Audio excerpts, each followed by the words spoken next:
Günaydın kocam. Günaydın.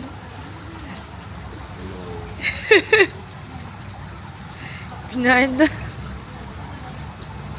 Günaydın.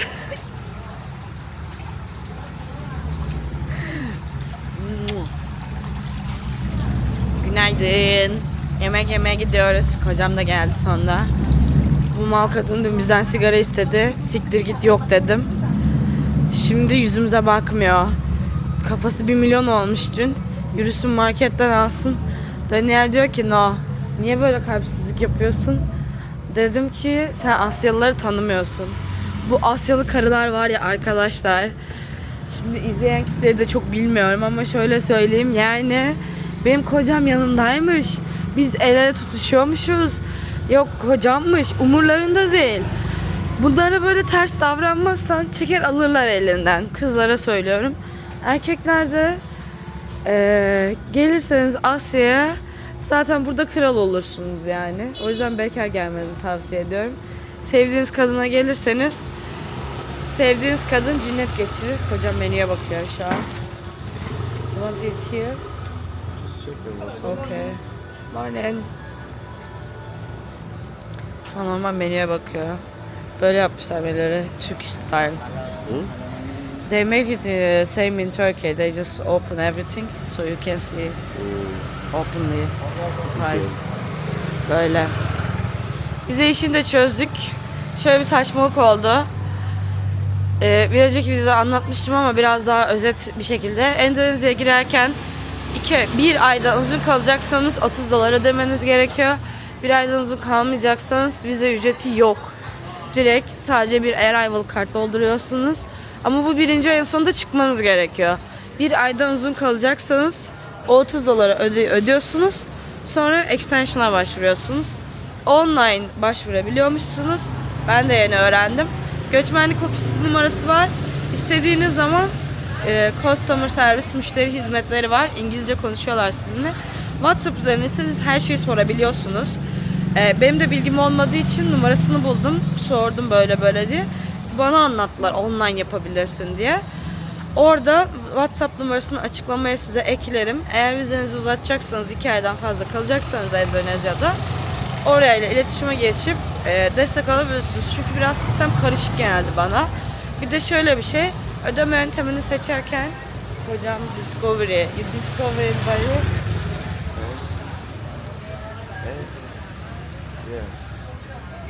Kocam etraf keşfediyor.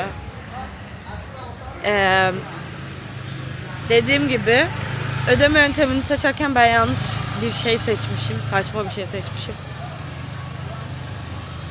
Seçtiğim ödeme yönteminde şöyle bir kırtoluk oldu. Marketten ödeyecekmişim. Marketten vize uzatma ücretini ödeyeceğim. Evet, bir de artı $30 daha ödemeniz gerekiyor. Neden bilmiyorum. Endonezya'da, Indomart'ta her şeyi ödeyebilirsiniz. Dünya en saçma olayı. Ben yanlışlıkla havale seçmişim. Online seçmemişim. O yüzden bugün gideceğiz marketten. Vize ücretini ödeyeceğiz. Bakalım süreç nasıl olacak bilmiyorum. Gerizekalılar mail de atmadı. Havadan mı göreceğim artık yani? Anlamıyorum. Daniel diyor ki mail atıyorlar normalde. Mail adresimi de yazdım. Bana hiçbir şey atmadılar. Biraz gerdoyum yani bu konularla alakalı. Neyse. Onun dışında başka bir şey yok. Şu an ara bir sokaktan yürüdüğümüz için böyle görünüyor. Ana caddeye gideceğiz. Türk restoranında yiyeceğiz. Arkanızdan biri korna çalarsa bilin ki araba geliyor. Motorlar korna çalmıyor.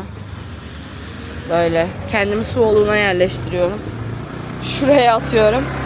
Çünkü sokak o kadar dar ki gördüğünüz üzere milim milim geçiyor arabalar. Bakalım ne kadar dayanacağım Bali'de. Asya ile ilgili en sevdiğim şey. Bakın böyle. Alıyorsunuz içeceğinizi smoothie şeklinde size yapıyorlar. Ve fiyatı çok uygun. Sadece bu 15.000 rupi. Yani $1 ve taze içeceğinizi içiyorsunuz. Hangisini seçmek istiyorsanız buralarda böyle koyuyorlar. Mevsimlik. Eğer mevsim değilse içemiyorsunuz. Ama bir içeceği içerken bunun için endişelenmenize gerek yok. Bu da gerçekten İçecek konusunda aşırı mutluyum yani bu konuyla alakalı olarak. Benim favorim avokado. Yeni sardım buna da. Şimdi bir restorana geldik. Yemeğimizi söyledik. Burada da fiyatları göstereyim. Bir sürü güzel Türk yemeği var. Ama böyle genel bir yemek yapmışlar. Menüyü böyle yakınlaştırırsam. Aynen. Yani bir normal Türk tabağı, kahvaltı tabağı alırsanız 50.000 rupi. Çiğ börek 30.000 rupi. Ondan sonra pita ekmeği falan varmış böyle. Pideleri varmış. Baya güzel duruyor. Bir pide 40.000 rupi. İşte 1 dolar 17.000 rupi. 2 olsa 32. 2,5 dolar falan yani. Boyutlarını bilmiyorum. Yemeği söyledik. Hazırlanmasını bekliyoruz. Şimdi backpacker style benim de body'yi keşfedin. Yemeğimiz geldi. Bu humus. You like it?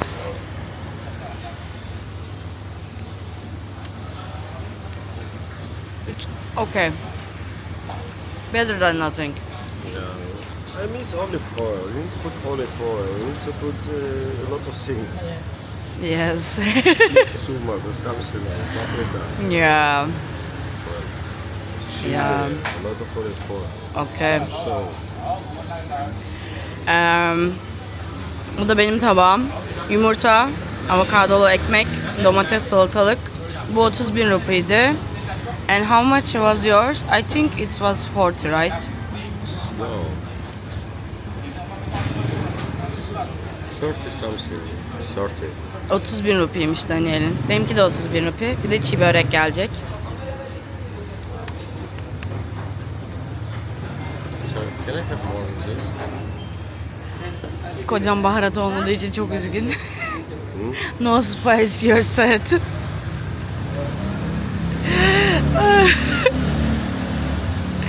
Tipe bak.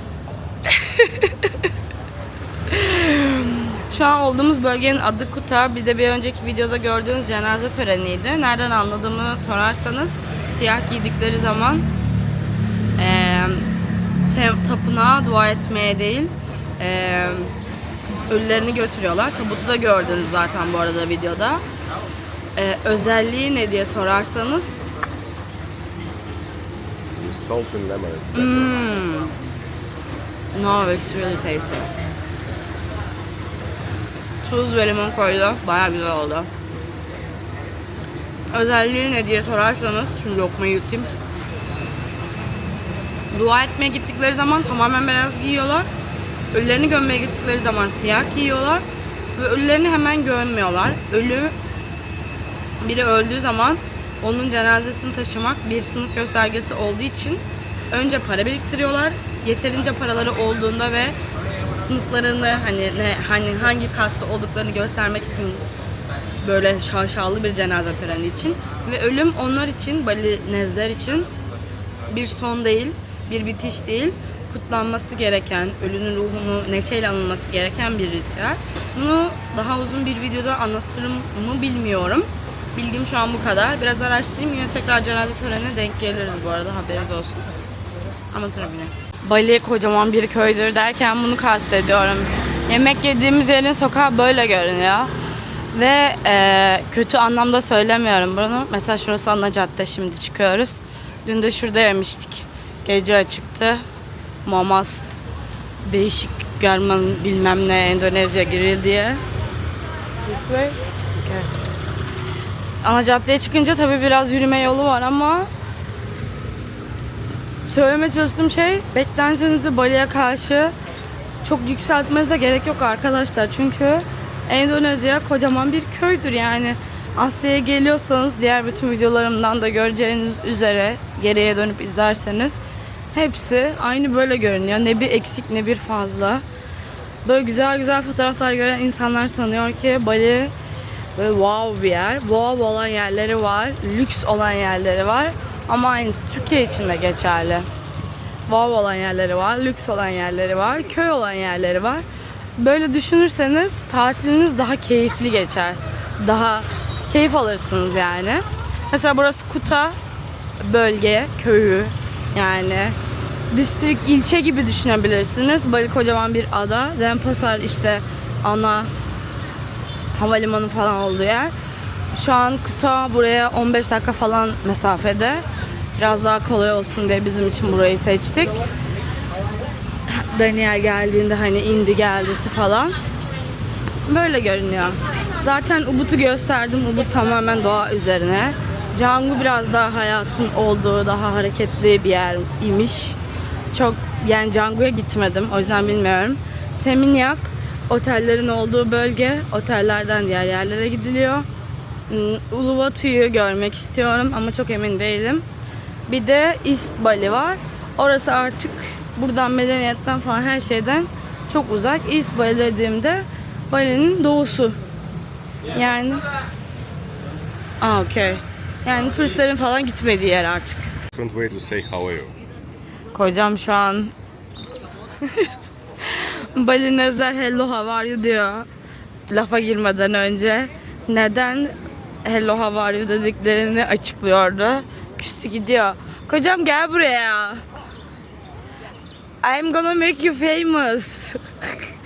I think your ass will be famous. I'm always shooting from you back. Kocamın götü de ünlü oldu, artık yapacak bir şey yok.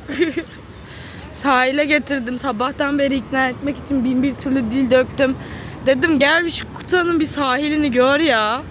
Şunu bir gör kocam yani hani. Bu da sahilde surf yapıyorlar. Sahilde surf dersleri bu arada inanılmaz ucuz. Booking'den bakarsanız biz bugün baktık. 5 dolar, 10 dolar 1 saatlik ders. Paddle kiralamanız gerekiyor. Paddle'da surf tahtası işte. O zaten her yerde var. Biraz pazarlık ederseniz bence güzel bir surf tahtası kiralayıp dalgalarda burada surf yapabilirsiniz. Sri Lanka'da yapmaktan 1000 kat daha iyidir. Sri Lanka hiç gitmedim, hiç gitmeyi de düşünmüyorum. Hayalim olan ülkeye bu kadar uzaklaşmak, kültürünü tanıyınca böyle olsa gerek. Ben burada Asya'da Hintlerden çok bıktığım için Sri Lanka'ya bir şey diyemiyorum maalesef. Çok ısınamadık birbirimize. Böyle güzel bir sahil var Kuta Beach'te. Bali'de sahile, suya, denize, kuma, güneşe ve kocama doydum. Siz de doyabilirsiniz. Gördüğünüz üzere sahilin bu kısmı surf için inanılmaz ünlü. Şu an burada surf dersleri yapılıyor. Ve surf yapıyorlar. Şu tarafı da aynı şekilde. Böylele. Biz kahve içmeye gidiyoruz. Dediğim gibi yani pazarlıkla böyle 5 dolara 10 dolara surf dersleri alabilirsiniz. Ve gerçekten inanılmaz güzel sahil. Hava da çok güzel. Keyifli. Bali'de Kuta bölgesini sevdim. Did you like this area? Yeah. Okay. Kocam da sevmiş. Kocam. Kahvemizi aldık. Bu kahve sadece 50.000 rupi. Alışveriş merkezinde. Bacaklarımızı uzattık. Böyle bir manzaraya karşı oturarak kocamla çalışıyoruz. Yani Bali güzel mi değil mi tartışılır ama gerçekten keyif konusunda bazı şeyleri iyi biliyorlar ve iyi yapıyorlar. Beni izlediğiniz ve takip ettiğiniz için teşekkür ederim.